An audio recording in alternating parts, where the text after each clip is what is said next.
There is absolutely no difference between me and others, except in my knowing myself as I am. I am all.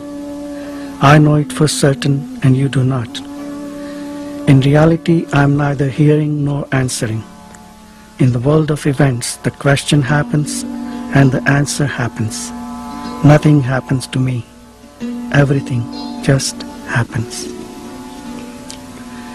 My destiny was to be born a simple man, a humble tradesman with little formal education. My life was of the common kind with desires and fears. When through faith in my teacher and obedience to his words, I realized my true being, I left behind my human nature to look after itself until its destiny is exhausted. Occasionally an old reaction, emotional or mental, happens in the mind, but it is at once noticed and discarded. After all, as long as one is burdened with a personality, one is exposed to its idiosyncrasies and habits. When I met my Guru, he told me, "You are not what you take yourself to be. Find out what you are. Watch the sense I am. Find your real self." I obeyed him because I trusted him. I did as he told me. All my spare time I would spend looking at myself in silence.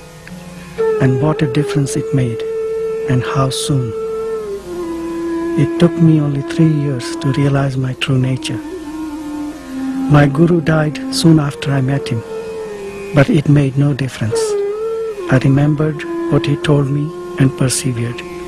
The fruit of it is here with me. A visitor asked Maharaj why realization of one's true nature is so important. Without realization, you will be consumed by desires and fears, repeating themselves meaninglessly in endless suffering. Most of the people do not know that there can be an end to pain. But once they have heard the good news, obviously going beyond all strife and struggle is the most urgent task that can be. You know that you can be free, and now it is up to you. Either you remain forever hungry and thirsty, ever losing and sorrowing, or go out wholeheartedly in search of the state of timeless perfection to which nothing can be added, from which nothing can be taken away. In it, all desires and fears are absent, not because they were given up, but because they have lost their meaning. Seekers who visited Maharaj wanted to know how they too could come to this awareness. How do you go about finding anything? By keeping your mind and heart on it. Interest there must be, and steady remembrance. To remember what needs to be remembered is the secret of success. You come to it through earnestness. Seek a clear mind and a clean heart. All you need is to keep quietly alert, inquiring into the real nature of yourself. This is the only way to peace. All happens by itself. Neither the seeker nor the Guru does anything. Things happen as they happen. Blame or praise are a portion later, after the sense of doership appears. Visitors would ask Nisargadata about effort and the role that spiritual disciplines play in helping one awaken from the dream of ignorance. When effort is needed, effort will appear. When effortlessness becomes essential, it will assert itself. You need not push life about. Just flow with it and give yourself completely to this task of the present moment, which is to die now to the now, for living is dying. Without death, life cannot be. Ultimately, one must go beyond knowledge, but the knowledge must come, and knowledge can come by constant meditation.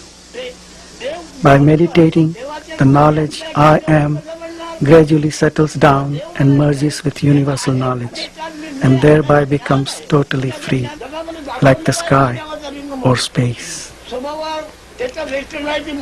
Those who come here with the idea of getting knowledge, even spiritual knowledge, come here as individuals aspiring to get something. That is the real difficulty. The seeker must disappear.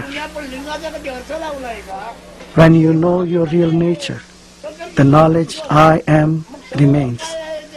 But that knowledge is unlimited. It is not possible for you to acquire knowledge. You are knowledge. You are what you are seeking.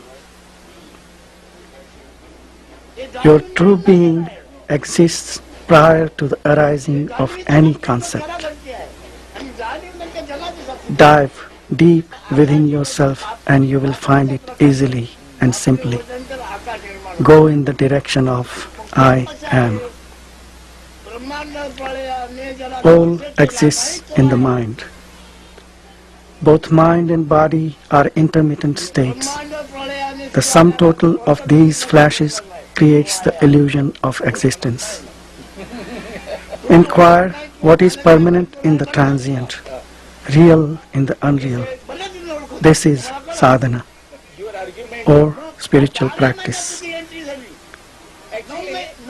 All those who have realized on the spot, by mere touch, look, or thought, have been ripe for it, but such are very few. The majority needs some time for ripening. Sadhana is accelerated ripening. How is one to approach this awareness of which Maharaj speaks from the point of view of being one with it? You must realize first of all that you are the proof of everything, including yourself. None can prove your existence, because his existence must be confirmed by yours first. Your being and knowing are your own. You do not come from somewhere. You do not go anywhere. You are timeless being and awareness. Develop the witness attitude and you will find in your own experience that detachment brings control. The state of witnessing is full of power. There is nothing passive about it. Just keep in mind the feeling I am. Merge in it till your mind and feeling become one. By repeated attempts, you will stumble on the right balance of attention and your mind will be firmly established in the thought, feeling, I am. Whatever you think, say, or do, the sense of immutable and affectionate being remains as the ever-present background. Maharaj often spoke of his guru and the role of the teacher in spiritual life. Every morning he reverently decorated the photos of his guru that hung in the upstairs room. He often said that the true teacher was one's own self. The greatest guru is your inner self. Truly, he is the supreme teacher. He alone can take you to your goal, and he alone meets you at the end of the road. Confide in him, and you need no outer guru. But again, you must have the strong desire to find him, and do nothing that will create obstacles and delays. You are never without a guru, for he is timelessly present in your heart. What he wants you to do is simply learn self-awareness, self-control, and self-surrender. It may seem arduous, but it is easy if you are earnest, and quite impossible if you are not. Everything yields to earnestness. The true guru will never humiliate you, nor will he estrange you from yourself. He will constantly bring you back to the fact of your inherent perfection and encourage you to seek within. Nisargadata referred to the illusory sense of being, traditionally called the ego, as the I amness. He says that to find the source of this I amness and fully understand it as nothing more than a conceptual idea of oneself is the way to self-realization and wholeness. Maharaj asks the seeker to be in the state which is prior to the experience of I amness. The concept I am comes spontaneously and goes spontaneously. Amazingly, when it appears, it is accepted as real. All subsequent misconceptions arise from that feeling of reality in the I amness. The moment the feeling I am appears, the world also appears. Any image you have of yourself is not true. True knowledge is to abide in your own self. The teachings of Maharaj move our awareness from the I amness, this sense of separate identity, to a non-dualistic state of oneness with the Absolute, which is our real nature. Visitors asked for clarification concerning this state of emptiness. I mean, free of all content. To myself, I am neither perceivable nor conceivable. There is nothing I can point out and say, this I am. You identify yourself with everything so easily. I find it impossible. The feeling, I am not this or that, nor is anything mine, is so strong in me that as soon as a thing or a thought appears, there comes at once the sense, this I am not. I find that somehow by shifting the focus of attention, I become the very thing I look at and experience the kind of consciousness it has. I become the inner witness of the thing. I call this capacity of entering other focal points of consciousness love. You may give it any name you like. Since at any point of time and space I can be both the subject and the object of experience, I express it by saying that I am both, and neither, and beyond both. From the point of view of self-realization or enlightenment, there are no individuals.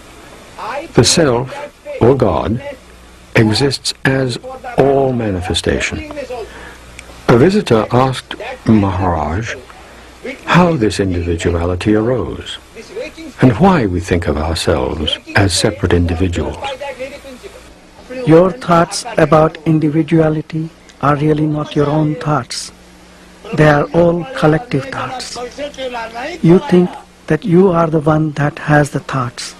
In fact, thoughts arise in consciousness. As our spiritual knowledge grows, our identification with the individual body-mind diminishes, and our consciousness expands into universal consciousness. The life force continues to act, but its thoughts and actions are no longer limited to an individual. They become the total manifestation. It is like the action of the wind. The wind doesn't blow for any individual, but for the entire manifestation. To questions concerning daily work and how one should conduct oneself in the world, Maharaj replied, Why do you worry about the world before taking care of yourself? You want to save the world, don't you? Can you save the world before saving yourself? And what means being saved? From what? From illusion. Salvation is to see things as they already are. Keep quiet. Do your work in the world, but inwardly keep quiet. Then all will come to you. Do not rely on your work for realization. It may profit others, but not you. Your hope lies in keeping silent in your mind and quiet in your heart. By all means, attend to your duties. Action in which you are not emotionally involved and which is beneficial and does not cause suffering will not bind you.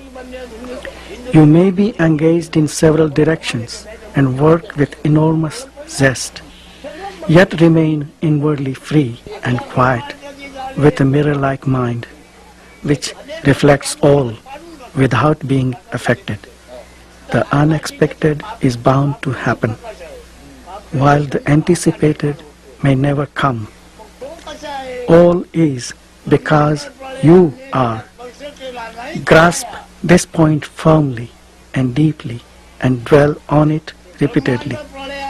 To realize this as absolutely true is liberation.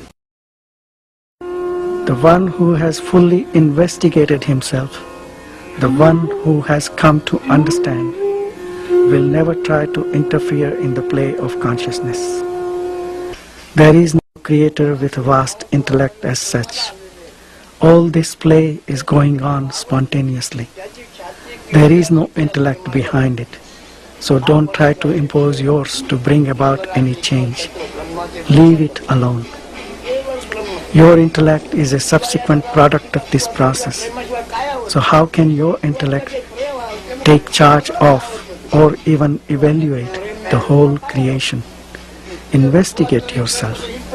This is the purpose of your being.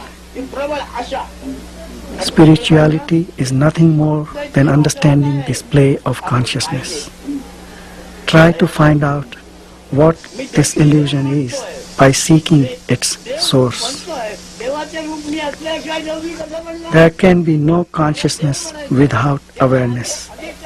There can be awareness without consciousness, as in deep sleep. Awareness is absolute. Consciousness is relative to its content. Consciousness is always of something. Consciousness is partial and changeful. Awareness is total, changeless, calm and silent. And it is the common matrix of every experience. What you are, you already are. By knowing what you are not, you are free of it and remain in your own natural state. It all happens quite spontaneously and without effort. माझे जे असणे आहे ते जाणीव नाही केलाय ते जाणीवीचा साक्षी तो त्याला घडते आहे आणि जाणीव नंतर जगाची साक्षी तो करते. Before the appearance of this beingness, whatever state is, that state is prior to or rather beyond beingness and no being state also. I prevail in that state before the arrival of beingness or before the arrival of no beingness also. And with the waking state, all this world is manifest because of my beingness. My world is manifest. That also is observed by that state, which is prior to beingness.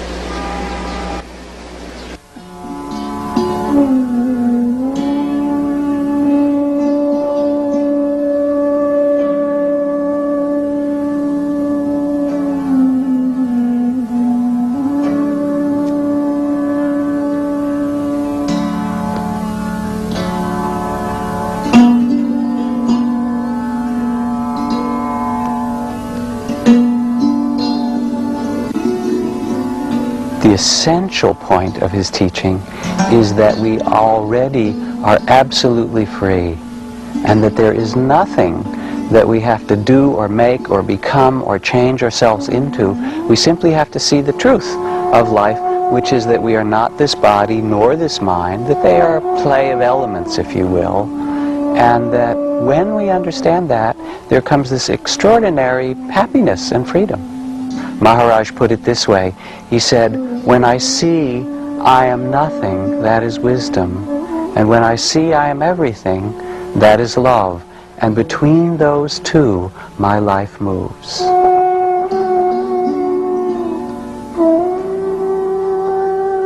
Maharaj passed away on September 8, 1981. He remains present as the consciousness within each one of us.